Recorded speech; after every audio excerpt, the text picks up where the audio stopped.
Hello friends, welcome to YouTube channel formation. आज हम पढ़ने जा रहे हैं कॉम्बिनेटोरियल केमिस्ट्री के बारे में, जो हमारे मेडिसिनल केमिस्ट्री यूनिट 5 का एक टॉपिक है। तो कॉम्बिनेटोरियल केमिस्ट्री होता क्या है? देखिए, नॉर्मल कंडीशन पे जब हम कोई भी एक रिएक्टेंट लेते हैं तो उससे सिंपल सा हमारा एक प्रोडक्ट बनता है, ठीक है। लेकिन in case of combinatorial chemistry जब हम कोई एक रिएक्टेंट लेते हैं तो उससे डिफरेंट कंपाउंड बनते हैं, बहुत सारे कंपाउंड बनते हैं। अब बहुत सारे कंपाउंड बनेंगे, लेकिन सब के सब क्या रहेंगे? स्ट्रक्चरली सिमिलर रहेंगे, ठीक है। क्या रहेंगे? स्ट्रक्चरली सिमिलर रहेंगे, ठीक है। फिर उसके बाद जब हमारे बहुत सारे कंपाउंड बनेंगे, अब सबके सब तो पोटेंट नहीं होंगे ना।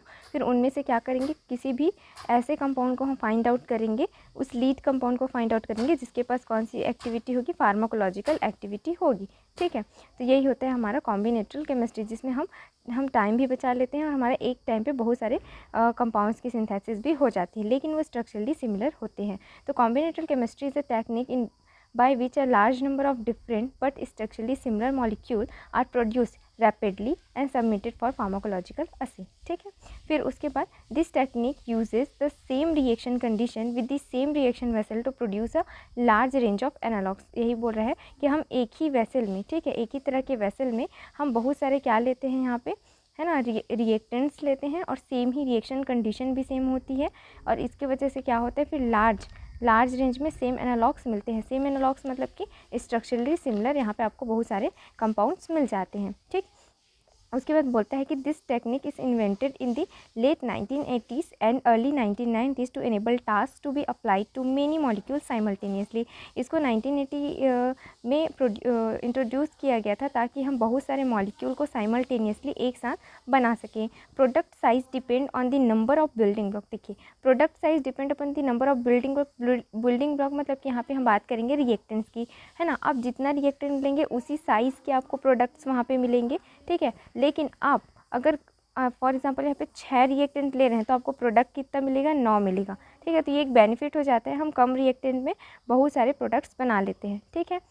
तो बोल रहे हैं कि product size depend on the number of building blocks, मतलब कि reactant used per reaction and the number of reaction steps in which new blocks are introduce. आप जितने न्यू ब्लॉक ऑफ आप यहाँ पे रिएक्टेंट क्या करोगे? इंट्रोड्यूस करोगे, उतने सारे ही आपको हर स्टेप में क्या मिलेंगे?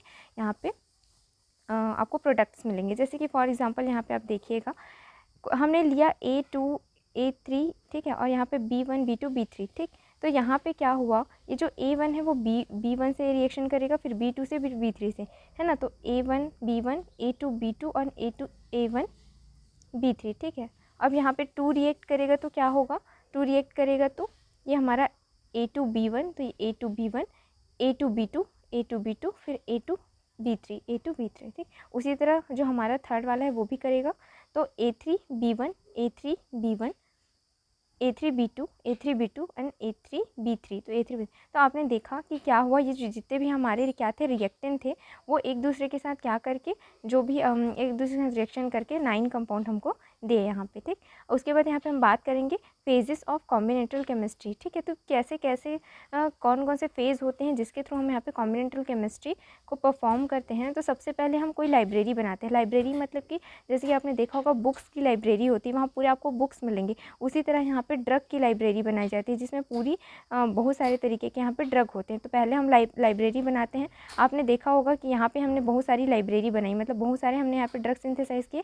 तो ये क्या है? हमारा एक तरह का लाइब्रेरी है, ठीक है। तो इसलिए बोल रहे हैं सबसे पहले हम यहाँ पे एक लाइब्रेरी बनाते हैं। फिर फाइंडिंग दी एक्टिव कंपाउंड। अब इतने सारे में कौन सा एक्टिव है उसको हम यहाँ पे क्या करते हैं? फाइंड आउट करते हैं। फिर लास्टली स्क्रीनिंग मिक्सचर और बायोलॉजिकल एक्टिविटी। फिर अगर हमको कोई एक लीड कंपाउंड मिल गया तो उसका हम देखते हैं कि इसमें से कौन सा हमारा किस टाइप का बायोलॉजिकल एक्टिविटी परफॉर्म कर रहा है, ठीक। अब यहाँ पे 2 तरह की लाइब्रेरी होते हैं, एक स्कैफोल्ड बेस्ड लाइब्रेरी होती है और दूसरा बैकबोन बेस्ड लाइब्रेरी। तो स्कैफोल्ड की हम बात करते हैं तो ये कुछ नहीं होता। देखिए, हर स्ट्रक्चर में एक कोर स्ट्रक्चर होता है। कोर मतलब कि मेन, है ना। तो यहाँ पे आप देख सकते हैं इसमें ये जो आपको इतना दिख रहा है ये इसका क्या है? एक कोर स्ट्रक्चर है। तो बोलता है स्कैफोल्ड बेस्ड लाइब्रेरी में हमारे जितने भी ड्रग बनेंगे, ठीक है, उसका कोर सेम रहेगा। कोर मतलब कि ये जो कोर है वो सेम रहेगा, बाकी फिर इससे जो प्रोडक्ट आके जुड़ेगा वो बस थोड़ा सा डिफरेंस रहेगा, ठीक है। तो बस इसमें यही है, और कुछ आपको कॉन्सेप्ट नहीं लगाना है। तो कहते हैं कि core structure which all compounds of the library have in common, ठीक है। जितने भी तरह के यहाँ पे हमारे लाइब्रेरी हैं उन सब में हमारा कोर स्ट्रक्चर क्या रहेगा? कॉमन रहेगा। लाइब्रेरी मतलब कि जितने भी आपके ड्रग्स हैं, ठीक। लाइक अगर आपके कोर स्ट्रक्चर में बेंजीन है तो आपके सारे स्ट्रक्चर में यहाँ पे क्या रहेगा, बेंजीन कॉमन रहेगा। तो बोलता है scaffold can consist of several single building blocks here amino acid या फिर अमीनो बेंजोफिनॉन, मतलब कि स्कैफोल्ड बहुत सारे छोटे छोटे बिल्डिंग ब्लॉक्स रखते हैं।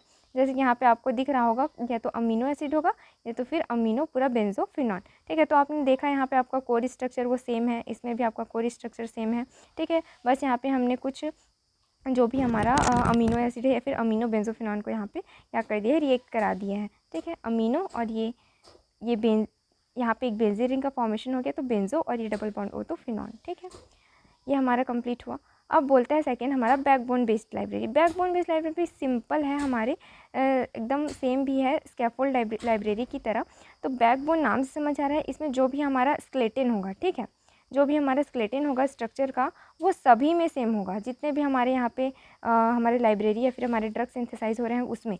लेकिन इसका जो अल्काइल ग्रुप है ना, सिर्फ यहाँ पे चेंजेस होंगी, ठीक है, तभी तो हमारे डिफरेंट कंपाउंड्स बनेंगे। तो यही लिखा है कि बेस्ड बैकबोन बेस्ड लाइब्रेरी, जैसे कि न्यूक्लिक एसिड या फिर कार्बोहाइड्रेट्स में आपने देखा होगा, उसका पूरा जो बैकबोन होता है, देखिए आप यहाँ पे देख सकते हैं, जैसे कि बिल्डिंग ब्लॉक ए है तो उसमें NH है, डबल बॉन्ड O है, उसी तरह बिल्डिंग ब्लॉक बी में भी NH है और डबल बॉन्ड है, बस इसके अल्काइल ग्रुप में यहाँ पे चेंजेस है, एक में R1 है तो एक में R2 है। तो उसी तरह न्यूक्लिक एसिड या फिर कार्बोहाइड्रेट में भी उसके अल्काइल ग्रुप में चेंजेस रहता है, बाकी उसका बैकबोन सेम रहता है, ठीक।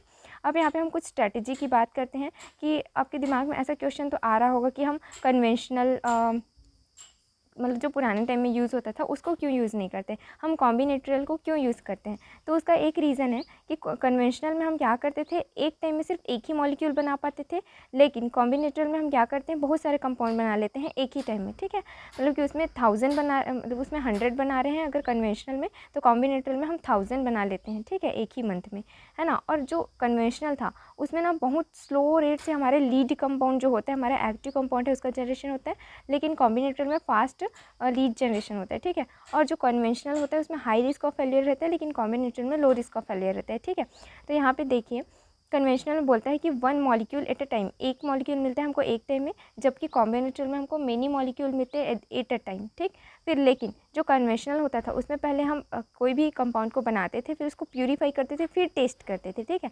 लेकिन कॉम्बिनेटरियल में हम पहले बनाते हैं, फिर टेस्ट करते हैं, अगर वो अच्छा हुआ तब उसकी प्योरिटी चेक करते हैं, ठीक। और थर्ड पॉइंट बोलता है कि 100s of molecule a month, एक मंथ में 100s ऑफ मॉलिक्यूल बनाते थे, जबकि इसमें हम 1000s ऑफ मॉलिक्यूल बनाते हैं a month. Slower lead generation होता था, इसमें फास्टर लीड जनरेशन होता है। हाई रिस्क ऑफ फेलियर, इसमें लो रिस्क ऑफ फेलियर। फिर उसका सिनर्जी देखते थे, मतलब कि कितना अच्छा रिस्पांस दे रहा है आपका कोई भी ड्रग। अब ड्रग बन गया तो कितना अच्छा रिस्पांस दे रहा है, फिर उसका लीड का आइडेंटिफिकेशन करते थे, जो भी हमारा एक्टिव कंपाउंड है उसका। अब combinatorial chemistry with in drug design, अब यहाँ पे हम थोड़ा सा ड्रग डिज़ाइन घुसाते हैं, क्योंकि ये कॉम्बिनेटरियल केमिस्ट्री भी हमारे ड्रग डिज़ाइन का एक पार्ट है। तो यहाँ पे कोई भी हमारा थेरापेटिक टारगेट, मतलब कोई भी हमारा रिसेप्टर हमको पता रहता है, तो अब उस रिसेप्टर के लिए हमको कोई ड्रग ढूंढना है, तो हम लीड की डिस्कवरी करते हैं, मतलब कोई भी हमारे ड्रग की डिस्कवरी करेंगे, ठीक है। तो यहाँ पे लीड की डिस्कवरी किसकी हेल्प से करेंगे, कॉम्बिनेटरियल केमिस्ट्री की हेल्प से करेंगे, ठीक है। मतलब कि हम एक कोई रिएक्टेंट लेंगे, उसे बहुत सारे हम कंपाउंड बनाएंगे, तो कंपाउंड में बहुत सारे हमारे क्या बनेंगे, बहुत सारे हमारे ड्रग्स बनेंगे। तो फिर उस ड्रग से हम क्या करेंगे, कोई भी एक स्पेसिफिक तरह का, है ना, जो हो जिसमें हमारी फार्माकोलॉजिकल एक्टिविटी हो, उस हम लीड कंपाउंड की डिस्कवरी करेंगे, फिर उसका ऑप्टिमाइजेशन करेंगे, फिर डेवलपमेंट होगा हमारा कोई भी एक कैंडिडेट, हमारा कोई भी एक नया ड्रग वहाँ पे सिंथेसाइज होगा, या फिर नया ड्रग हमको मिलेगा जिसमें पोटेंशियल होगी, फिर वही हमारे यहाँ पे ड्रग कहलाए। अब combinatorial chemistry in medicinal chemistry, medicinal chemistry में क्या इसका रोल है, तो हम कोई भी फाइंड टारगेट मतलब कोई भी रिसेप्टर ढूंढते हैं, फिर फाइंड लीड कोई भी ड्रग ढूंढते हैं, आइसोलेट करते हैं उसका एक्टिव स्ट्रक्चर की कौन सा उसका मेन स्ट्रक्चर होगा, फिर आइडेंटिफाई करते हैं कि हाँ ये पर्टिकुलर स्ट्रक्चर है हमारा, फिर उसका सार हम देखते हैं, सार मतलब कि कौन से स्ट्रक्चर की वजह से एक्टिविटी आ रही है, फिर ऑप्टिमाइज़ करते हैं उसके लीड को, है ना, कि कौन सा जो पार्ट है हमको बहुत अच्छी एक्टिविटी दे रही है, फिर यहाँ पे हम कॉम्बिनेटरियल सिंथेसिस करते हैं। एडवांटेजेस की बात करते हैं कॉम्बिनेटरियल केमिस्ट्री की, तो the creation of large library of a molecule in a short time, थोड़े से ही टाइम में हम क्या कर सकते हैं, बहुत सारे लाइब्रेरीज या फिर बहुत सारे मॉलिक्यूल्स हम बना सकते हैं। Compound that can not be synthesize using traditional method, ऐसे कंपाउंड को भी हम सिंथेसिस कर लेते हैं जो ट्रेडिशनल मतलब जो पुराने टाइम के जो मेथड है उससे हम नहीं कर पा रहे थे। The cost of combinatorial chemistry library generation and analysis is very high, ठीक है। हाँ, हम मानते हैं कि यहाँ पे इसका कॉस्ट थोड़ा सा हाई है, but when considered on a per compound basis the price is significantly lower compare to the individual synthesis. ठीक है, क्या बोल रहा है, लेकिन अगर आप पर कंपाउंड सिंथेसिस कर रहे हैं तो थोड़ा सा उसका कॉस्ट लो हो जाता है।